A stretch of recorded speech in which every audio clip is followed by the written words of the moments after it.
तर पुण्यात आज होणाऱ्या छात्रों की गूंज कार्यक्रमाआधी अभाविपा आणि काँग्रेसमध्ये जोरदार राडा झाला। सीओईपी कॉलेजमध्ये काँग्रेस आणि अभाविपाचे कार्यकर्ते भिडले। काँग्रेस आणि भाजप कार्यकर्त्यांमध्ये काल रात्री झालेल्या धुमश्चक्रीनंतर एकमेकांवरती मारहाणीचे आरोप आणि प्रत्यारोप करण्यात येत आहेत। त्याबरोबरच एकमेकांच्या विरोधात पोलिसांकडे तक्रार देखील दाखल करण्यात आली आहे। काँग्रेसच्या 50 ते 60 कार्यकर्त्यांवरती गुन्हे दाखल झालेत। शिवाजीनगर पोलीस ठाण्यामध्ये गुन्हा दाखल करण्यात आलाय।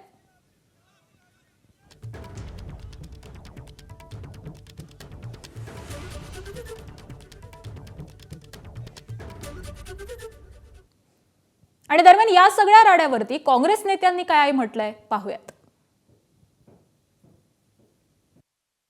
मुळात प्रश्न असा येतो की एखादी मुलगी जर स्वेच्छेने शासकीय महाविद्यालयातील यायला तयार आहे तर तिच्यावर दबाव टाकून तिला बंद करून तिला स्टेटमेंट मागे घेण्यासाठी लावणं म्हणजेच देशाच्या पंतप्रधानांनी 15 वर्षाच्या मुलीला माफी मागायला लावली।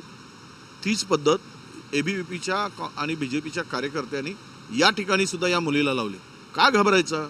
मी त्या मुलीची माफी मागतोय की तुला सत्य असूनही तुला माफी मागावी लागली, तुला त्या दबावामध्ये या एबीव्हीपीच्या आणि बीजेपीच्या गुन्ह्यांच्या दबावामुळे तुला त्रास झाला, त्याबद्दल मी त्या मुलींची माफी मागतो।